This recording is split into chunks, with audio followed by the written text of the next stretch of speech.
What's up? Que lo que et salut, world language teachers. Welcome to the Practical Proficiency Podcast, where we make the transition to proficiency-oriented instruction in your world language class in a way that works for you, your unique context and teaching style, and doesn't sacrifice your well-being along the way. I'm your host, Devin Gunning, the teacher, author, conference host, curriculum creator, and consultant behind La Libre Language Learning. This podcast is for the creative world language teacher like you, who's ready to ditch the overwhelming pressure of switching to acquisition-driven instruction and CI overnight. You're ready to discover how using more target language in class can actually bring you and your students more joy instead of adding to your plate. With practical, authentic, and down-to-earth strategies that don't require reinventing the wheel or more training, we'll work together towards the magic of a community-based, target language-rich classroom rooted in the power of community and comprehensible input. Let's go!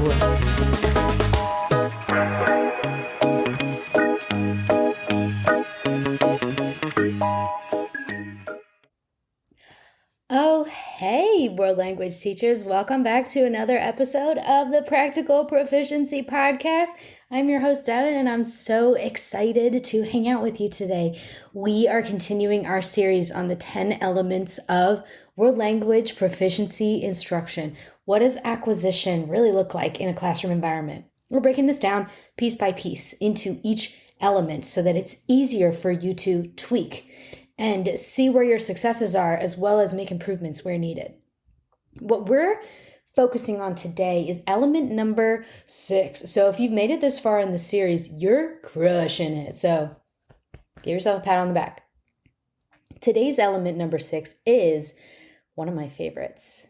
This is Conduit for conversation. And the reason this is one of my favorites is because when you flip your focus for everything in your classroom to try to be a conduit for conversation, magic happens. Everybody's goal in world language is to get people to communicate better with each other. So why not make that the whole point of our classroom? It's easier said than done, but if your lesson's focal point is to always be a conduit for conversation whenever possible, that means that you are either providing input that's easy for students to understand or easy ways for them to interact with each other and with you in the target language. It also means that you view yourself in a very specific role.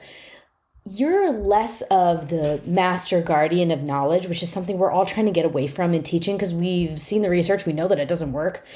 And we want to be the champion for our students to help them facilitate their learning journey, and specifically with world language, to give them good reasons and to facilitate that conversation and that acquisition of language. So what that looks like in a classroom setting, in a classroom construction, is you are like a party host.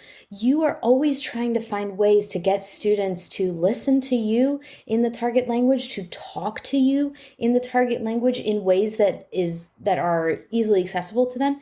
And you're also always trying to find ways to make class so fun that students want to be a part of the conversation. That's why I call it like being a party host. So being a conduit for conversation will change the tone and feel of your class in a way where things naturally start to be more oriented for proficiency, even without you doing the big things that people usually do, like go to trainings or switch up the things that they're using in class or advocate for all different changes in their programs. When your class, or even just changing up the methodologies that they're using, specifically when your class becomes more about conversation and less about direct instruction, your students will be safely and gradually immersed in language that they enjoy working with because it feels like a party. So here's how you do this. Here are 3 ways that you can make this a little bit easier to work with in your classroom. Every time that you're evaluating a game, a lesson, an activity, or an idea, think of it like you are a party host. Will this get a conversation going? Will this be fun to talk about?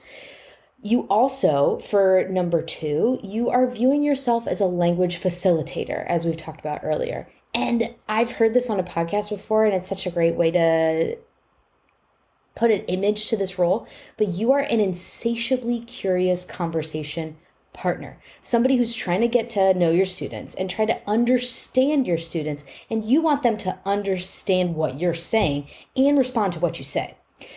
The next part is that you have a few or more favorite activities to generate conversation. You have things like picture talks under your belt, or maybe not even specifically that, but something like that, where you have a few activities that are fun, conversation oriented, and feel a lot like hosting a party. Some type of input and output games. There is a reason that in the comprehensible input community that teachers are borrowing table games, party games, get to know you games, and switching them around to make them feel more like language acquisition games. What they're really doing is they're taking games that we're using to have fun and get to know each other, and they're just putting a target language spin on it. What better way is there to learn a language, really, and to work with it in a fun way? So consider that the focal point of your classroom is, what cool ways can I get my students to understand me, want to listen in, and want to respond? Everything in class is a conduit for conversation. Thanks so much for being here, and I'm really excited to bring to you element number 7. We're going to get into some real juicy stuff, so stick around for the next one.